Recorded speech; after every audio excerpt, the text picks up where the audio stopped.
Bonsoir mesdames et messieurs, on vous retrouve encore avec beaucoup de plaisir pour cette autre édition de l'heure de solution. L'heure de solution, une heure où on aborde les thématiques autour des questionnements, autour des inquiétudes, autour des problèmes vécus au quotidien. On le fait avec vous, vous êtes des participants, certainement vos avis comptent. Vous retrouverez dans l'heure de solution 2 fois la semaine, lundi, mercredi 20h30, rediffusion samedi 12h30, 20h30 et dimanche 9h. 21h, on vous l'a dit, vous pouvez participer donc et apporter vos avis sur la question comment choisir une épouse. Alors pour le faire, vous utilisez le numéro 672 05 01 01, numéro WhatsApp, vous pouvez envoyer des messages WhatsApp, ou alors vous pouvez utiliser l'autre ligne 696 04 98 12. Vous avez également l'adresse email solution@compassionglobal.org que vous pouvez utiliser également, et le lien solutiontvonnet.myl2mr.com. Ce lien vous permet donc d'être connecté sur Solution TV et suivre nos programmes juste à partir de votre tablette ou votre smartphone.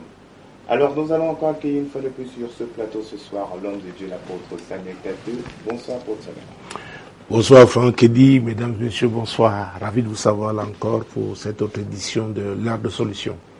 Voilà, très bien, vous l'avez donc suivi. Nous allons toujours continuer avec ce thème concernant le mariage et la question comment choisir une épouse. Pour cela, nous vous proposons d'écouter ces avis. Nous reviendrons pour la suite. Oui, pour ma part, généralement, pour choisir une épouse, c'est parfois en fonction des critères comme, par exemple, le comportement. Soit ça peut même être soit au niveau vestimentaire, c'est en fonction de la prière. Je me dis qu'avant d'engager une prière, il faut savoir celui que tu pries. Et il faut également savoir les attentes, qui il est, ce qu'il est capable de faire. Et justement, il faut bien sûr avoir ce que j'appelle le discernement. Et quand tu as le discernement et quand tu as la foi, cette personne te montre. Moi, j'ai pris la peine de le demander à Dieu.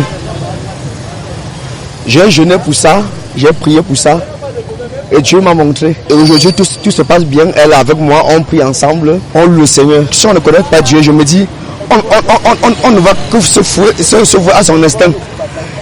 Là, maintenant, on a plus de chances, soit de se tromper. Il ne peut que tâtonner. Ou bien se vouer à ce qui lui frappe aux yeux. Soit peut-être la beauté physique, soit peut-être la beauté morale. Lui, la main. Moi-même, je vois la femme. Si je vois que la femme me dépasse, si c'est pas à son niveau, je vais dire à mon père, là où tu parles, c'est pas non. Parce qu'il y a les femmes ici dehors qui dépassent l'homme en âge.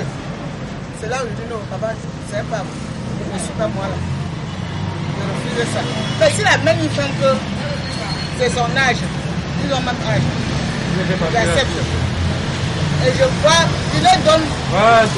Et c'est on voit d'abord. La femme, c'est le caractère. Il doit écouter une femme que il veut parler, elle va parler de lui. Quand elle va dire non, lui le fait. Voilà. Parce que l'enfant même, elle est pas assez de niveau là. Si elle ne connaît pas préparer, ça ne vaut pas la peine. Tu poses la qualité là de préparer. Si sa main ne vit plus, si la main de l'homme ne vit plus quand elle va préparer pour que son enfant mange.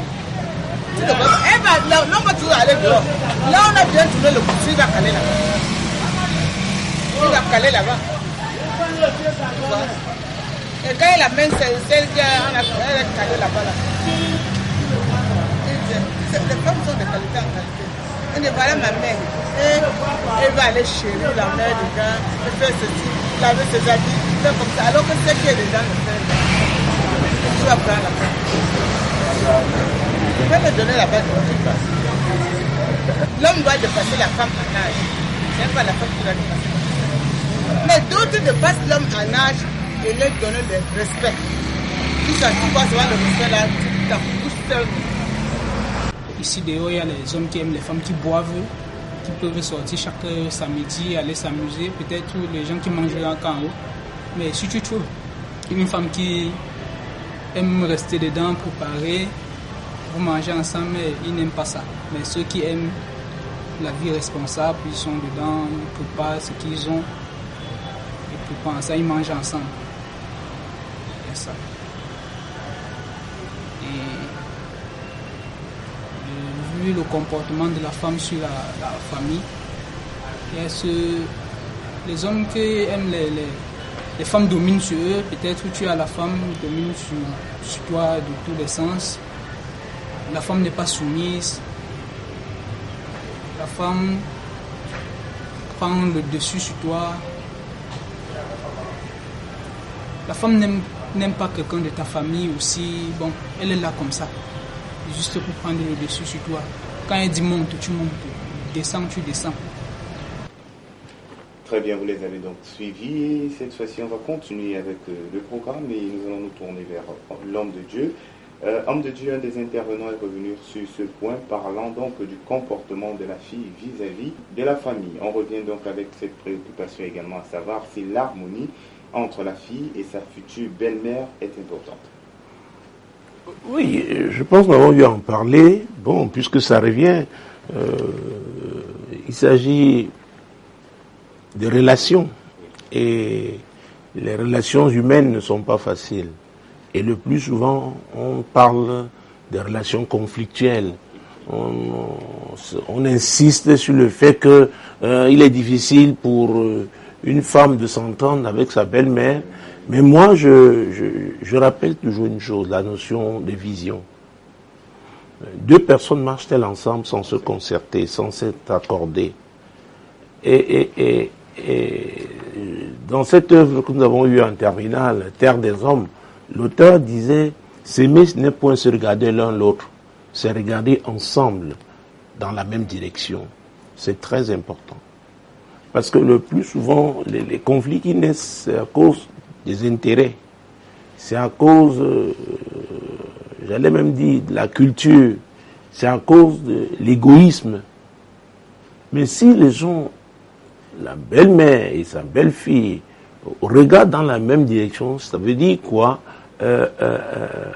La vision de son fils que soutient donc son épouse, qui est sa belle-fille, et elle veut aider donc sa belle-fille à réussir, à aider son fils, dans le cas de l'accomplissement de cette vision-là, alors les deux marcheront ensemble. Vous savez, pour cette édition, j'ai voulu prendre un exemple dans la Bible pour démontrer que les relations entre belle-mère et bru ne peuvent pas qu'être conflictuelles. Nous sommes dans le livre de Ruth. Alors, nous sommes au premier chapitre du livre de Ruth. Nous allons prendre les versets 1 à 5 pour commencer. Du temps des juges, il y eut une famine dans le pays. Un homme de Bethléem de Juda partit avec sa femme et 2 de ses fils pour faire un séjour dans le pays de Moab. Le nom de cet homme était Elimelech, celui de sa femme Naomi, et ses 2 fils s'appelaient Machlon et Kijon.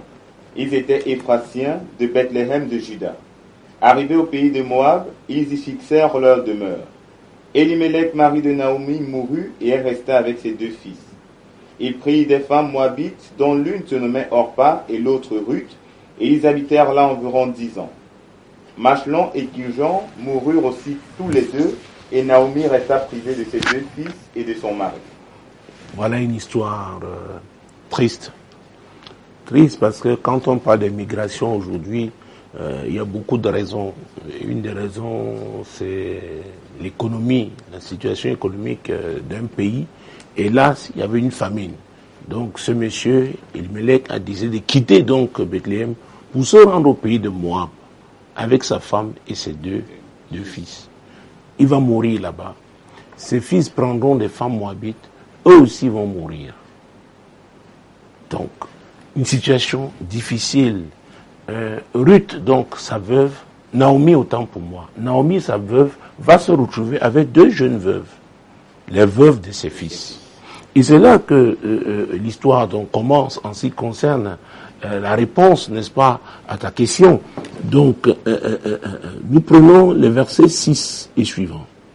Puis elle se leva, et elle et ses belles-filles, afin de quitter le pays de Moab, car elle apprit au pays de Moab que l'Éternel avait visité son peuple et lui avait donné du pain. Elle sortit du lieu qu'elle habitait, accompagnée de ses 2 belles-filles, et elle se mit en route pour retourner dans le pays de Juda. Naomi dit alors à ses deux belles-filles. Alors, déjà, vous voyez, voilà 2 jeunes veuves.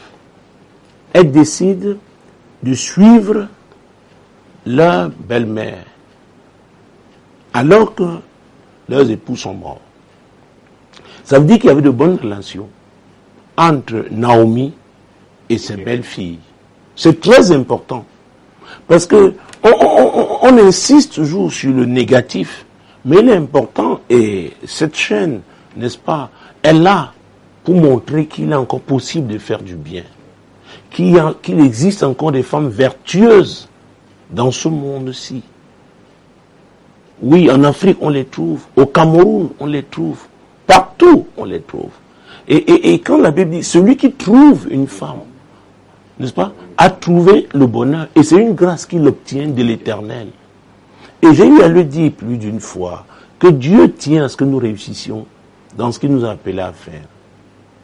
Et c'est pourquoi il est prêt à aider chaque homme qui recourt à lui, n'est-ce pas, dans le but de trouver cette femme qui l'aidera à accomplir la mission divine. Alors, voilà une situation difficile. Ces jeunes femmes auraient pu dire, écoutez, bon, nous sommes désolés, belle-mère, nous sommes encore jeunes, nous irons nous chercher. Vous savez, les femmes d'aujourd'hui vont se chercher. Même quand elles vont se retrouver dans non loin la Méditerranée, parfois même dedans, n'est-ce pas, finissent parfois très mal, mais les femmes d'aujourd'hui, elles se cherchent. Mais je voudrais insister sur la femme vertueuse, sur les vertus, n'est-ce pas, qu'une femme peut avoir parce qu'elle craint Dieu. Continuons. Naomi dit alors à ses 2 belles-filles, allez retourner chacune à la maison de sa mère. Que l'Éternel use de bonté envers vous, comme vous l'avez fait envers ceux qui sont morts et envers moi. Oui. Cette femme aimait tellement ses belles-filles, elle est libérée. Je vous libère, j'ai l'autorité de le faire. Même quel que soit le montant, la dot qui avait été payée, je vous libère. Je veux vous offrir votre opportunité, n'est-ce pas, de refaire votre vie. Je suis reconnaissante pour la qualité du traitement, la qualité des relations que nous avons eues. Mais maintenant, ce n'est plus possible. Moi, je dois partir, je dois retourner vers mon peuple. Mais vous, allez. C'est très fort. C'est un des passages bibliques. Hein. Quand chaque fois je parle de Naomi, c'est avec beaucoup d'émotion. Ah oui, c'est possible d'avoir d'excellentes relations avec sa belle-mère. Et j'ai des moments ici. Ah oui, je me souviens une fois, j'avais dit à une, écoute, Dieu te donnera, parce qu'elle n'a fait que des filles, mais Dieu te donnera un fils. Et elle est en train de vivre ça. Parce que Dieu est capable. Il suffit de lui faire confiance et de lui demeurer fidèle. C'est possible. Donc, qu'il y ait de bonnes relations entre une belle-mère et sa bru, c'est quelque chose, quand on fait confiance à Dieu, Dieu le fera. Continuons. Que l'Éternel vous fasse trouver à chacune du repos dans la maison d'un mari. Et elle les baisa, elles élevèrent la voix et pleurèrent. J'aimerais que vous vous remariez. Et elle ne s'y attendait pas. Voir leur mère les libérer comme ça, leur belle-mère, elles pleurèrent. Et avait dit, elles avaient le même statut. Toutes les 3 étaient des veuves. C'est des femmes qui ont souffert. Leurs pleurs, quand elles se mettent à pleurer, vraiment, ça leur rappelle, n'est-ce pas, des moments difficiles passés ensemble. Elles pleuraient, elles élevaient la voix. Donc, c'était des cris, à vrai dire. Des cris de tristesse. Parce que leur belle-mère leur offrait, n'est-ce pas, la séparation. Et vous savez, il y a un type de séparation pas facile du tout. Oui, il y a des personnes qui sont chères. Ah oui. pour parler de la qualité des relations qui existaient entre ces 3 femmes. Allons-y, continuons. Et elles lui dirent, non, nous irons avec toi vers ton peuple. Naomi dit, retournez mes filles, pourquoi viendrez-vous avec moi? Ai-je encore dans mon sein des fils qui puissent devenir vos maris? Oui, parce que dans leur culture, à l'époque, c'était possible qu'elles attendent. C'était possible d'épouser, si ils avaient encore des frères cadets, de les épouser parce que par le mariage, par la dot qui avait été payée, elles appartenaient désormais à cette famille-là. Mais Ruth dit, j'aurais bien voulu vous aider. Si j'avais d'autres fils, causant l'amour que j'ai pour vous, ce n'aurait pas été un problème. Mais regardez mon âge. Même si je me marie aujourd'hui, et que je ferais même des bébés miracles, il faudrait attendre combien d'années? Vous auriez vous-même le temps de vieillir. Non, je vous aime trop pour vous imposer ça. Je vous libère. C'est extraordinaire. Vous savez, quand on parle d'amour, quand je parle d'amour, je parle d'abord de l'amour de Dieu, qui n'a rien à voir avec l'amour des hommes, l'amour humain, le type d'amour que nous manifestons le plus souvent, c'est-à-dire nous attendons une réponse en retour, oui. Donc, on voit Dieu en action au travers des femmes. Et c'est extraordinaire. Parce que, de façon générale, les femmes n'ont pas de bonnes relations entre elles. Et notamment dans le cadre, n'est-ce pas, du mariage. Quand il s'agit de belles-mères et belles-filles. Mais voilà un cas. Donc c'est possible. Continuons. Sur quel verset? Verset 12. Verset 12. Retournez mes filles, allez. Je suis trop vieille pour me remarier. Et quand je dirai j'ai de l'espérance, quand cette nuit même je serai avec un mari et que j'enfanterai des fils, attendriez-vous pour cela qu'ils eussent grandi? Refuseriez-vous pour cela de vous marier? Non, mes filles. Car à cause de vous, je suis dans une grande affliction de ce que la main de l'Éternel s'est étendue contre moi. À cause de vous. Alors, les gens ne savent pas comment l'amour peut faire souffrir ceux qui aiment sincèrement, je ne parle pas des calculs humains, et qui veulent voir, n'est-ce pas, ceux qu'ils aiment réussir. Ça veut dire quoi? Ils s'investissent dans leur vie. Ils les coachent, les encadrent, leur donnent de bons soins, des conseils. Parce que quelque part, il y a une dimension prophétique. On se dit, celui-là, il a reçu quelque chose de Dieu, il peut aller loin. Et vous savez, ça on ne peut pas avoir une récompense en termes d'argent, en termes financiers. Ça vient du cœur. Et c'est pourquoi j'ai choisi ce cas-là pour répondre véritablement à ta question. Oui. Non, mes filles, car à cause de vous, je suis dans une grande affliction. J'ai été déjà affligé pour avoir perdu mon époux, pour avoir perdu mes fils qui étaient vos époux. Mais votre situation me préoccupe. Et nous sommes dans une époque où il n'y a pas de téléphone. Il n'y a pas de fax, il n'y a pas de mail. Le service postal n'est pas encore développé. Ça me dit même s'il fallait avoir des nouvelles, c'était compliqué entre elles, parce que c'était une séparation. Donc, considérant tout ça, on peut comprendre la charge émotionnelle. Mais Naomi, c'est son cœur qui parlait. Elle voulait voir ces filles-là, avec qui elle a eu de très bonnes relations, ces filles-là qu'elle aime, n'est-ce pas, elle voulait les voir réussir. Elle pensait qu'elles avaient aussi droit au bonheur. Elle pensait que c'était possible de recommencer. Oui, qu'elle pouvait connaître un nouveau départ. Alors, nous allons continuer.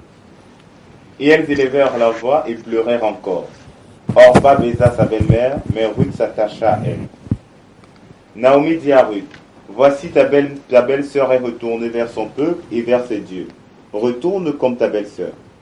Ruth répondit, ne me presse pas de te laisser, de retourner loin de toi. Où tu iras, j'irai. Où tu demeureras, je demeurerai. Ton peuple sera mon peuple et ton Dieu sera mon Dieu. Où tu mourras, je mourrai et j'y serai enterré. Que l'Éternel me traite dans toute sa rigueur, si autre chose que la mort vient à me séparer de toi. Naomi, la voyant décider à aller avec elle, cessa ses instances. Alors, c'est aussi un moment fort. Parce que Naomi avait mis ses belles-filles sous pression. Orpa a fini par céder. Orpa a fini par dire, mais à vrai dire, cette femme nous aime. À vrai dire, je suis encore jeune. Un homme peut encore me regarder. Je peux refaire ma vie. Et, honnêtement, elle a raison. Belle-mère Naomi, je comprends. Et c'est que tu veux mon bien. Là maintenant, je mettrai en pratique le conseil que tu nous as donné. C'est un tournant. Ah oui, oh mon Dieu. Oh, je vais reprendre ces moments-là. Verset 14. Et elles élevèrent la voix et pleurèrent encore. Elles avaient déjà eu à pleurer plusieurs fois. C'était des veuves, plusieurs fois. Peut-être elles avaient subi des injustices. Il n'y avait personne pour, n'est-ce pas, plaider leur cause là-bas. Donc, elles ont eu des occasions. Elles ont pleuré. Elles pleuraient encore. Donc, par rapport même à cette situation, elles pleurèrent encore. Mon Dieu, mon roi. Oh, Jésus-Christ de Nazareth. Orpa baisa sa belle-mère. Vous dit au revoir. Peut-être même lui faisait ses adieux. Oh mon Dieu. Orpa baisa sa belle-mère. Mais Ruth s'attacha à elle. Et ça, c'est extraordinaire. C'est pourquoi, ouais, j'insiste sur la notion de vision. Naomi était une femme qui, matériellement, financièrement, n'avait plus rien. Et socialement même, n'est-ce pas, avait été extraordinairement fragilisée. Parce qu'elle était dans un pays étranger. Et elle offrait à leur belle-fille de rester dans leur pays. Et elle devait retourner. Oh mon Dieu. Je me souviens à l'époque, ça fait des années, plus de 30 ans aujourd'hui, et nous étions encore au lycée, plus de 35 ans même. Et il y avait donc des compatriotes qui avaient été dans un pays voisin, qui avaient été expulsés. Et je me souviens que à cette époque-là, nous avons réagi en tant que pays de façon forte, n'est-ce pas? Parce que les conditions d'expulsion avaient été, et c'était des foules de Camerounais. Et il y en avait qui étaient non loin donc de nous au quartier, qui étaient revenus, on allait dire, comme on dit au quartier, bredouille, sans rien, parce qu'à l'époque, c'était ceux qui allaient là-bas, ils allaient vers une sorte d'Eldorado. Ça, c'est il y a plus de 35 ans. Il y a plus de 35 ans. Environ 40 ans. Donc, c'était très dur. Donc, je peux comprendre ça. Naomi n'avait plus rien. Rien. Et, malgré cette situation de précarité, Ruth va continuer de croire en Naomi. C'est extraordinaire. Vous savez, la Bible même le dit, que quand on est riche, on a beaucoup d'amis. Hein. Vous voyez, chez nous, quand on a la promotion, certains types de promotion, à peine quelques minutes après, n'est-ce pas, la lecture du décret, vous voyez que la maison de la personne est envahie, le champagne coule à flot, n'est-ce pas? Et le plus souvent, le jour où ils sont remerciés, vous ne voyez plus tout ce monde-là. Donc, voilà une femme qui s'attache à une autre, celle qui a été sa belle-mère, qui n'a rien à lui offrir, n'a même plus, physiquement même, n'a plus l'énergie qu'elle avait auparavant. C'est normal, on vieillit. Et les situations difficiles de la vie fragilisent l'homme de façon générale. Mais elle s'attache. Elle dit, cette femme, je l'ai vue quand elle était plus jeune. Je l'ai vue agir. Elle a des principes de vie. Elle est porteuse de valeurs. Il y a quelque chose en elle. Et c'est pourquoi, je crois que c'était à l'une des éditions, je parlais de l'intention. Je parlais même de la cause, la raison. Pourquoi on décide d'épouser une telle femme? Et cette question pourrait être aussi posée aux femmes. Pourquoi elles décident d'accepter un tel homme comme époux? Pourquoi acceptent-elles d'entrer dans une telle famille? Vous savez, on a eu l'occasion de parler de réputation. Et réputation au niveau personnel, réputation au niveau de la famille.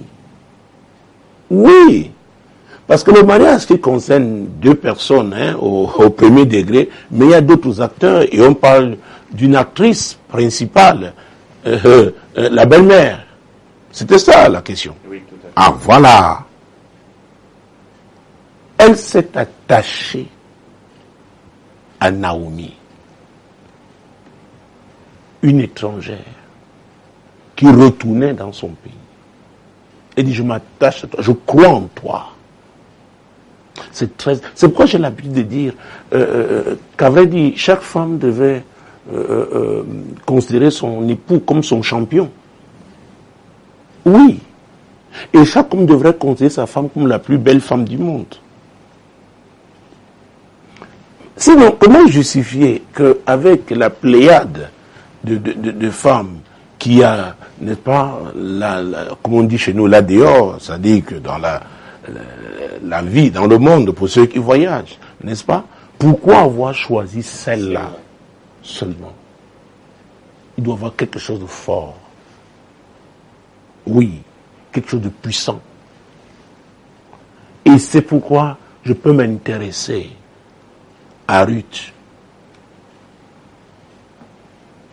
Ruth a découvert quelque chose de précieux que Naomi avait et qu'elle a continué de porter, parce que parfois quand on est, ça peut arriver, qu'on soit fragilisé, qu'on abandonne un certain type de valeur, qu'on s'abandonne à l'alcool, n'est-ce pas, on se jette dans la débauche. Non! Elles ont vu leur belle-mère continuer d'être une femme intègre, une femme de principe. Et c'est pourquoi j'ai dit, je ne peux rien faire avec quelqu'un qui n'est pas intègre. C'est pas possible. Vraiment, même si on essaye, mais ça ne pourra pas tenir. Vous savez, le royaume de Dieu, oh mon Dieu, Jésus avait dit, vous connaîtrez la vérité, et la vérité vous affranchira. La vérité vous rendra libre. Donc la vérité et le mensonge ne peuvent pas marcher ensemble. Tout comme la lumière et les ténèbres ne peuvent pas se côtoyer. Ce n'est pas possible. C'est pourquoi vous voyez certains types de personnes, mon Dieu, qui ont des visions différentes, mais qui marchent. Vous vous étonnez, comment est-ce possible? Vous savez, j'ai stigmatisé l'hypocrisie comme Jésus en son temps l'avait fait avec les religieux.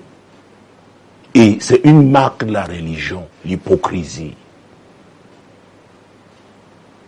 Et quand ça se retrouve dans un mariage, dans une relation entre une belle fille et sa belle-mère, bref, là où il y a hypocrisie, il n'y a pas la vérité. On triche, on fait semblant, on soigne l'apparence, on est malhonnête. On soigne l'apparence. Donc devant les gens, on fait semblant.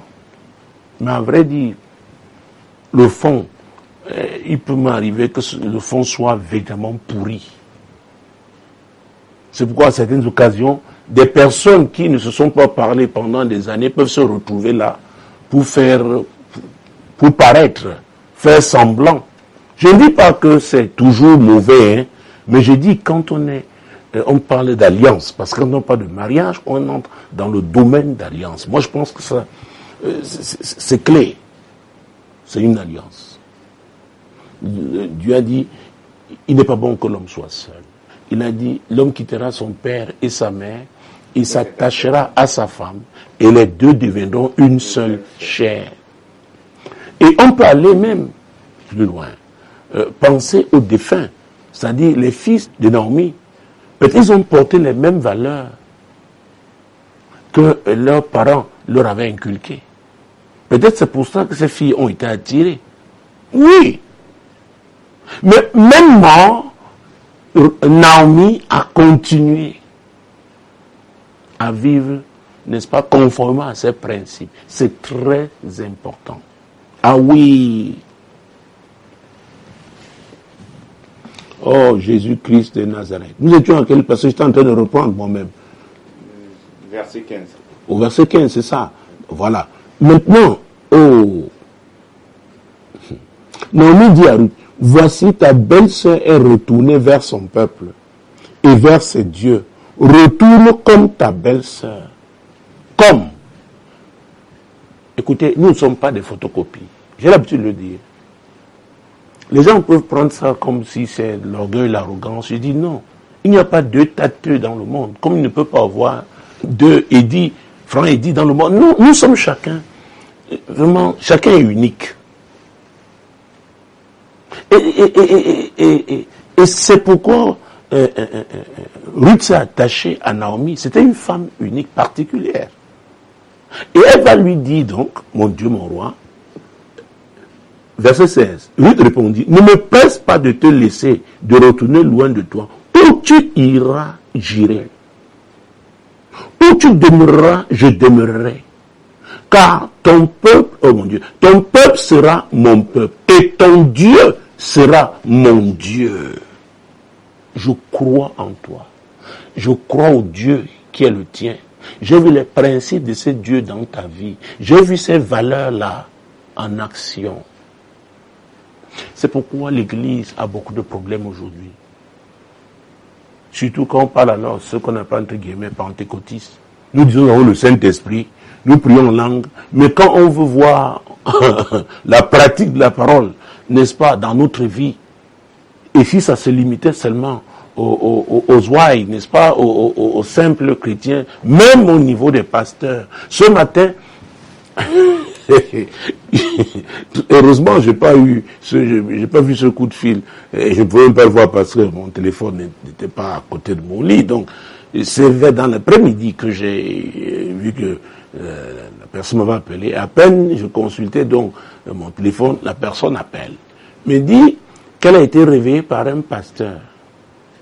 Et pour une histoire qui n'a ni de tête, ni de pied, vraiment, et il me disait, dis-moi, si le pasteur peut agir comme ça, je n'entrerai pas dans les détails ici, et si le pasteur peut faire comme ça, s'il peut même seulement penser comme ça, vous là, c'est vous qui êtes le pasteur, ce sont tes collègues. Je l'ai bien écouté. Je lui ai dit, on ne peut donner que ce qu'on a. On ne peut donner que ce qu'on a. Et c'est pourquoi je suis attaché à la notion de fondement. Cette maison tient parce que, quand on construisait, parce qu'elle a plusieurs années maintenant. N'est-ce pas? C'était avant ta naissance. Voilà, donc si ça tient, ça cause la fondation. N'est-ce pas? Très bien. Donc, c'est pourquoi, quand la Bible dit dans le psaume 127, verset 1, si l'Éternel ne bâtit, c'est quand l'Éternel bâtit. Beaucoup croient aujourd'hui le fait de sortir, d'avoir le diplôme d'une école biblique, d'un institut biblique, d'une école de théologie, d'une université théologique, vraiment que ça qualifiait. Je suis désolé. On doit voir Christ dans votre vie. Alors si Ruth a suivi Naomi, c'est parce qu'elle a vu quelque chose. Et je dis, il n'y a rien de puissant qu'on peut faire sans sacrifice. Donc quand vous croyez en une vision, vous vous sacrifiez pour cette vision, pour l'accomplissement, la réussite. Et c'est cela. Et c'est la vérité. On ne triche pas. Vous trichez, hein, ça va vous rattraper. Si ce n'est pas vous, ça rattrapera votre progéniture. Ça, c'est clair. Et c'est dans tous les domaines. C'est dans tous les domaines. J'ai des gens que j'ai connus dans la foi, aujourd'hui ils ont plus de 25 ans, 30 ans de ministère. Ils récitaient la Bible ici. Mais c'était qu'une récitation. La parole de Dieu était dans leur tête et pas dans leur cœur. Donc quand on parle de ces valeurs qui sont celles de Dieu, elles doivent être manifestes. Elles doivent être manifestes, n'est-ce pas, dans notre vie. On doit les voir. Donc, Ruth, prendre un tel risque, elle avait vu quelque chose de précieux. Orpa aussi avait vu. Mais Orpa, finalement, a été pragmatique, selon ce monde, n'est-ce pas? et personne ne peut accuser Orpa. Parce que Orpa, vraiment, elle a été sous la pression de Naomi. Et elle a cédé. Et Ruth ne presse pas, comme tu as fait avec l'autre. Je ne suis pas Orpa, je suis Ruth. Moi, je vais jusqu'au bout. Je n'abandonne pas les gens, n'est-ce pas, à un carrefour. Je ne suis pas à la recherche de la facilité. Non. Je suis attaché au fondement. Je suis patiente. Je suis persévérante. Ah oui. Et ça fait partie des qualités que nous avons énoncées, n'est-ce pas, pour une bonne femme. Tu entends le verset? Où tu mourras, je mourrai. Oh mon Dieu. Avant, cela dit, ton Dieu sera mon Dieu. Où tu mourras, je mourrai. Et j'y serai enterré. Donc l'engagement que j'ai pris est un engagement profond. Comme j'ai quitté mes parents pour épouser ton fils qui ne vit plus, j'ai accepté ta famille. Et avait dit, si tu es comme ça, cette famille-là, il faut que je la découvre. Il y a eu racine.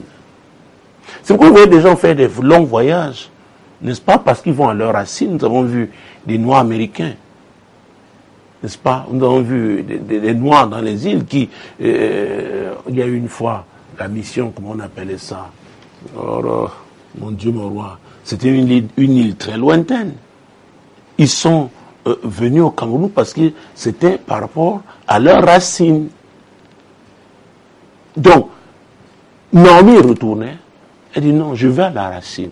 J'ai accepté ce peuple. Mon alliance ne se limitait pas à mon époux. C'était par rapport à sa famille et à son peuple. Oh mon Dieu, mon roi. Vous savez, j'ai parlé des problèmes culturels, de tout quand je disais qu'il peut y avoir des conflits.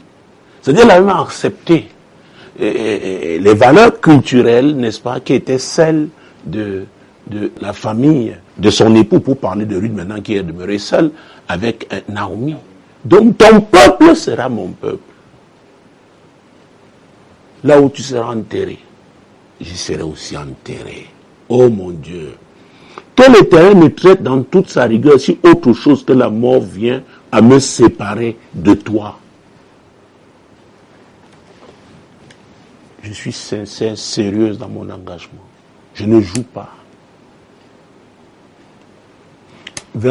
Prends maintenant le verset 8. 18, oui. Naomi, la voyant décider à aller avec elle, cessa ses instants. Donc Naomi a cessé d'exercer, n'est-ce pas, ses pressions sur Ruth. Pourquoi?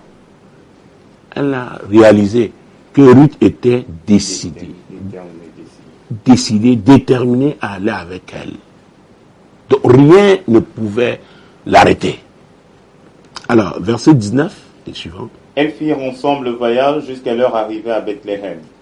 Et lorsqu'elles entrèrent dans Bethléem, toute la ville fut émue à cause d'elles, et les femmes disaient, est-ce là Naomi? Si c'était aujourd'hui, peut-être Naomi, en voyageant, aurait été allée avec un jet. Maintenant, là voilà, elle retourne sans rien, pauvre. Et Ruth a vécu ça. Et ce sont les femmes qui sont en train de la railler. Reprenons ça. Elles firent le voyage ensemble jusqu'à leur arrivée à Bethléem. Et lorsqu'elles entrèrent dans Bethléem, toute la ville fut émue à cause d'elles, et les femmes disaient, est-ce la Naomi? Vous voyez, toute la ville fut émue, y compris les hommes, les jeunes gens. Maintenant, ce sont les femmes. Est-ce la Naomi? Oh mon Dieu, vous connaissez les femmes. Oh là! Ruth a vécu ça. Continuons. Elle leur dit, ne m'appelez pas Naomi, appelez-moi Mara, car le Tout-Puissant m'a rempli d'amertume.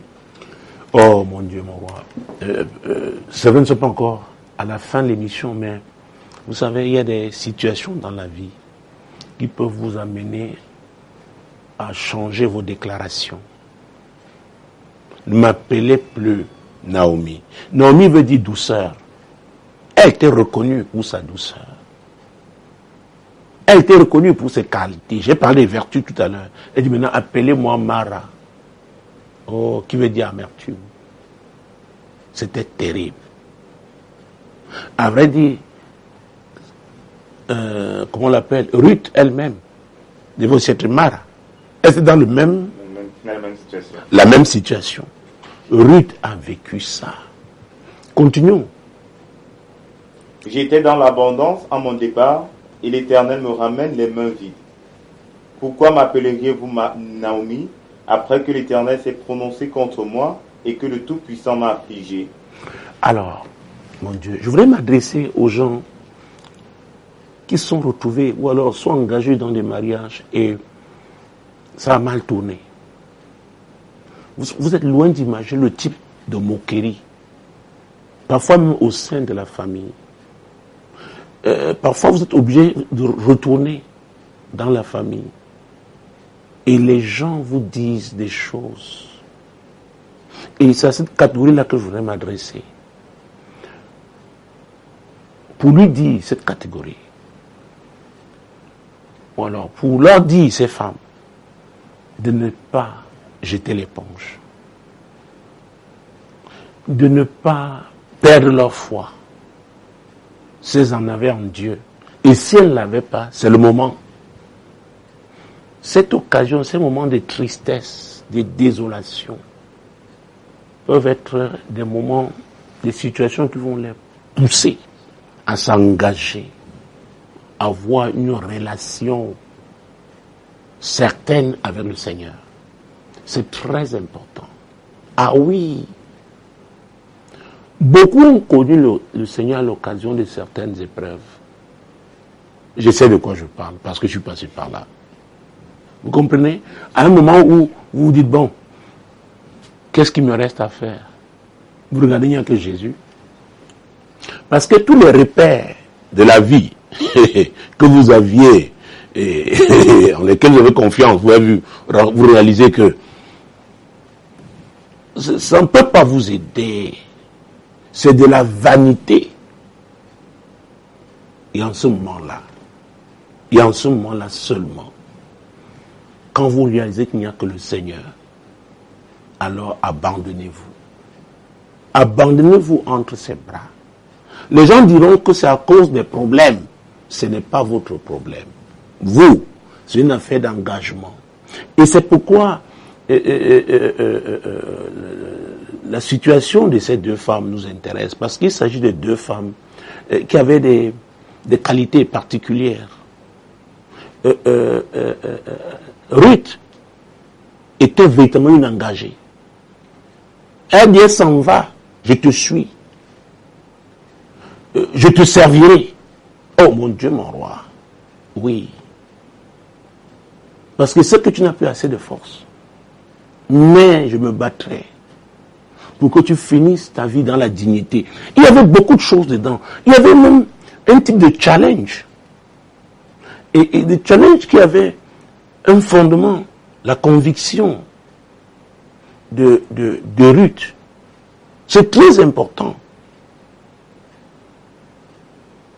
J'ai rencontré des gens qui ont vécu, qui ont réussi, parce qu'ils tenaient à relever la tête d'un être cher, relever une famille,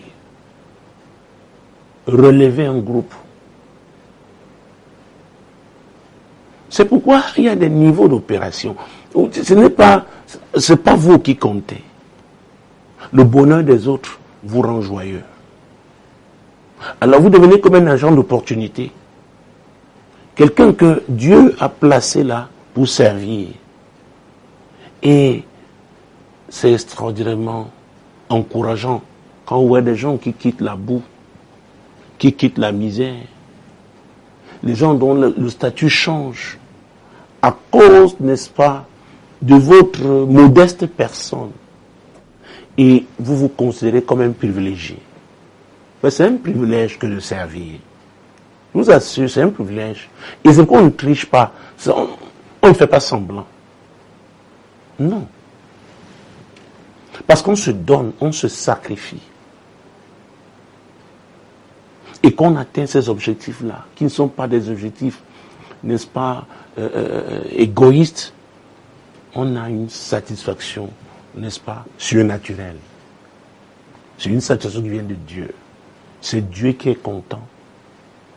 Et nous, on vit pour cette cause-là. Pas pour être reconnu, pour avoir une médaille un jour, non. Parce qu'on a été appelé à ça. Et on est en train d'évoluer dans son couloir. Vous savez, j'ai donné une série d'enseignements sur les couloirs. Je suis attaché au couloir. Je suis attaché au couloir. Et on voit comment Naomi,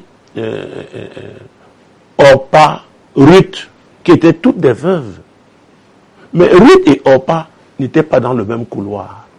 C'est pourquoi, même si vous avez des choses, n'est-ce pas, qui peuvent être générales, considérées comme générales, il y a des situations dans la vie, mon Dieu, mon roi, qui évoluent, ça devient comme une pyramide des pays sous-développés, qui large à la base, mais pointu, n'est-ce pas, au sommet. Pourquoi? C'est sélectif. Parce que Dieu ne fait pas de favoritisme. La Bible dit qu'il ne fait acception de personne. C'est très important de le savoir. Donc, tu n'en es pas convaincu. Et c'est pourquoi je suis excité et ému, n'est-ce pas? Quand je parle de Naomi, je parle de Ruth, n'est-ce pas? Sans oublier Orpa qui nous a quittés. Alors, oui, 21. J'étais dans l'abondance à mon départ, et l'Éternel me ramène les mains vides. Pourquoi m'appelleriez-vous Naomi, après que l'Éternel s'est prononcé contre moi, et que le Tout-Puissant m'a affligé? Ouais. Pourquoi m'appellerez-vous encore Naomi? Je n'ai plus ce qui, humainement, aux yeux des hommes, n'est-ce pas, mon frère me donnait cette considération. Je n'ai plus ça. Alors, les femmes, n'est-ce pas, l'ont raillé, mais Ruth, mon Dieu, mon roi, même là, n'a pas abandonné. Elle dit, hey, celle-ci, elle arrive dans son pays, et voilà le traitement qu'on lui réserve. Ruth a continué de croire en Naomi. C'est très important. Je pense que le temps, n'est-ce pas, je suis désolé s'il y avait d'autres questions, mais vous savez, j'ai l'habitude de dire qu'on ne peut pas donner ce qu'on n'a pas. On donne que ce qu'on a. Donc, c'est ce que je donne. Et, mon Dieu, mon roi, verset 22. Ainsi revinrent du pays de Moab Naomi et sa belle-fille Ruth, la Moabite. Elles arrivèrent à Bethléem au commencement de la moisson des orges. Et ça, c'est extraordinaire. À un moment particulier, au moment de la moisson. Et elle avait eu l'information, Naomi. Et c'est pourquoi elle décida de quitter le pays de Moab pour aller, pour entrer dans son pays. Donc, Ruth aussi avait cette information. Ruth s'est dit, au temps de la moisson, c'est aussi un temps d'opportunité. J'ai des qualités. Ma belle-mère ne les a pas, mais je peux travailler, oui, pour son bonheur. Elle s'est sacrifiée pour nous. Je me sacrifierai aussi pour elle. Je crois. Verset chapitre 2. Naomi avait un parent de son mari. C'était un homme puissant et riche de la famille d'Elimelech et qui se nommait Boaz.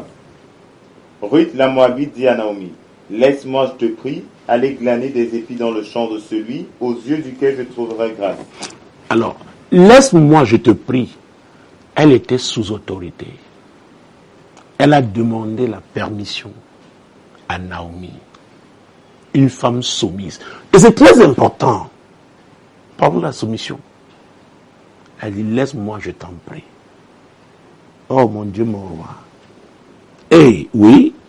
Elle lui répondit, « Va ma fille. » Elle alla glaner dans un champ derrière les moissonneurs, et il se trouva par hasard que la pièce de terre appartenait à Boaz, qui était de la famille d'Elimelech. Ce n'est pas le hasard. Ce n'est pas le hasard. C'est la grâce de Dieu.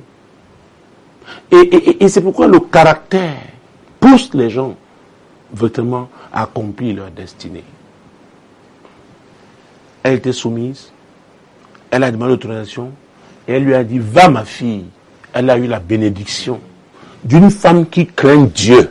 C'est très important. C'est-à-dire, Dieu allait avec elle.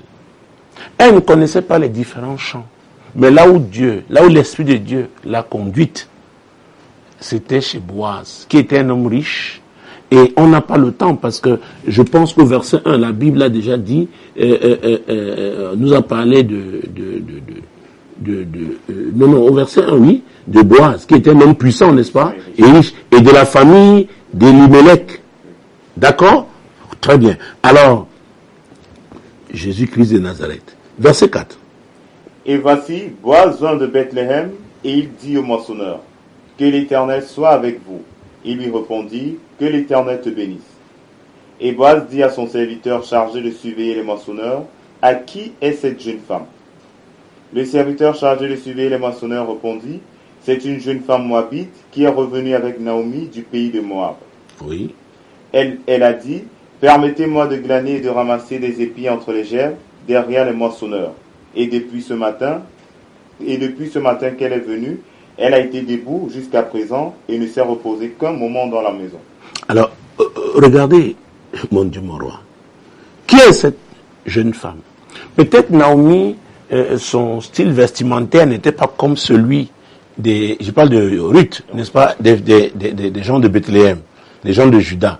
Donc, elle a marqué Boaz. Et au-dessus de ça, la grâce de Dieu, Boaz l'a identifié. Et on dit à Boaz, on décrit, on parle d'elle à Boaz. Et qu'est-ce que Boaz va faire? Alors, je n'ai plus assez de temps. Mon Dieu, mon roi, oh Jésus-Christ de Nazareth. Et on dit même ici qu'elle a été debout jusqu'à présent et ne s'est reposée qu'un moment dans la maison. Donc, une travailleuse. On a vu ça. Une travailleuse. Alors, très bien, Jésus-Christ de Nazareth. Verset 8 et suivant. Boaz dit à Ruth, « Écoute ma fille, ne va pas glaner dans un autre champ, ne t'éloigne pas d'ici et reste avec mes servantes. Regarde où l'on moissonne dans le champ et va après elle. J'ai défendu à mes serviteurs de te toucher.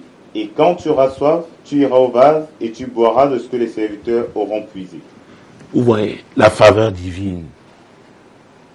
Une femme soumise. Elle a été relâchée par sa belle-mère ce jour-là pour aller travailler. Une femme qui craignait Dieu.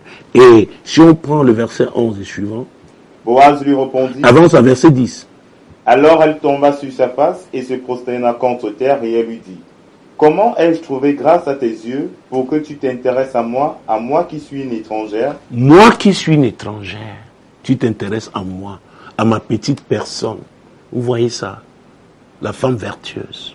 Allons-y rapidement. Verset 11 et suivant. Boaz lui répondit, « On m'a rapporté tout ce que tu as fait pour ta belle-mère depuis la mort de ton mari et comment tu as quitté ton père et ta mère et le pays de ta naissance pour aller vers un peuple que tu ne connaissais point auparavant. » Ah, on m'a raconté. Vous, je ne sais pas dans quelle situation vous vous trouvez. Si vous tournez vers ce Dieu, votre Créateur, ce Jésus qui est amour, vous êtes peut-être abandonné aujourd'hui. Esselé. On racontera votre histoire. On m'a raconté. C'est un homme d'affaires, un homme riche. On m'a raconté ton histoire, le prix que tu as payé, comment tu as quitté ta famille, les risques que tu as pris, et comment tu t'es occupé de ta belle-mère. Oh Jésus-Christ de Nazareth. Verset 12. Que l'Éternel te rende ce que tu as fait, et que ta récompense soit entière de la part de l'Éternel, le Dieu d'Israël, sous les ailes duquel tu es venu te réfugier. Vous voyez, c'était une déclaration prophétique. C'était une déclaration prophétique. Un homme d'affaires, un homme riche, et de quelle famille, mais il fait une telle déclaration. Il lui dit, ne va pas travailler, reste ici, j'ai besoin de toi. Tu es une femme spéciale, tu es une femme de qualité. Une étrangère en plus. Voilà. Et quand vous lisez la suite de cette histoire, malheureusement on n'a pas assez de temps. Oh mon Dieu, mon roi. Oh Jésus-Christ. Verset 13. Et elle dit, oh, que je trouve grâce à tes yeux, mon Seigneur, car tu m'as consolé et tu as parlé au cœur de ta servante. Et pourtant je ne suis pas, moi, comme l'une de tes servantes. Je ne suis pas comme l'une de tes servantes. C'est toi qui les as choisies, tu les as recrutées. Moi, je suis venu comme en aventure, mais tu t'es intéressé à moi. Tu m'as consolé. Tes paroles ont touché mon cœur. Oh mon Dieu, mon roi. Jésus-Christ. Vous savez, on travaille. Vous savez, les gens croient, c'est vrai, Dieu est bon, Dieu, il est le Dieu de grâce, mais il faut coopérer. Il faut coopérer. Alors la question était quoi? Parce que me rassurer que L'importance d'entretenir une bonne harmonie entre la belle-fille et la belle-mère. Donc, est-ce que c'est impossible? Ce n'est pas impossible. C'est possible. D'accord? Il s'agit, il faut que les deux femmes craignent Dieu. Si elles craignent Dieu, elles respecteront les principes de Dieu et chacun restera dans son couloir. Chacune d'elles fera ce qu'elle a appelé à faire. Parce que quand une quitte son couloir pour, n'est-ce pas, empiéter celui de l'autre, n'est-ce pas, c'est en ce moment il y a des problèmes. La belle-mère a sa place de belle-mère, la belle-fille a sa place d'épouse auprès de son mari et de belle-fille auprès de sa belle-mère. C'est possible donc quand on craint Dieu. C'est possible quand on est une femme vertueuse. C'est possible. Et vous savez, Jésus, quand il quittait cette terre, avant de quitter, il avait fait la promesse du Saint-Esprit. Il a dit, je vous enverrai le Consolateur. Et là, je m'adresse à tous ceux-là qui sont affligés, qui passent des moments difficiles. C'est Jésus vers qui je vous demande de vous tourner. C'est lui qui vous permet, n'est-ce pas, d'être en contact avec le Saint-Esprit. Et il avait dit que le Saint-Esprit veut nous conduire dans toute la vérité. Et il veut prendre ce qui opère et nous annoncer. Parce que Jésus reçoit, il devait nous annoncer et il devait nous annoncer même de plus grandes choses. Il devait nous amener à faire de plus grandes choses. Donc avec le Saint-Esprit, qui est l'esprit de vérité. Donc pas de place pour l'hypocrisie, pour la ruse. Qui est l'esprit de vérité? Cet esprit-là vous permettra de relever votre tête. Quel que soit le type d'affliction que vous connaissez aujourd'hui en raison du type de mariage que vous avez fait, Jésus est capable de relever votre tête. Et vous qui êtes à la recherche d'une femme, faites confiance à Jésus, c'est lui qui nous a envoyé le Saint-Esprit, qui est le conducteur. Il vous conduira vers celle-là et vous la trouverez. Demeurez bénis sur Solution TV et Radio Solution. Shalom.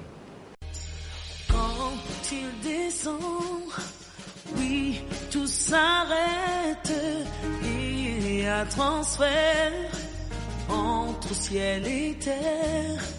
Quand il descend, l'atmosphère change.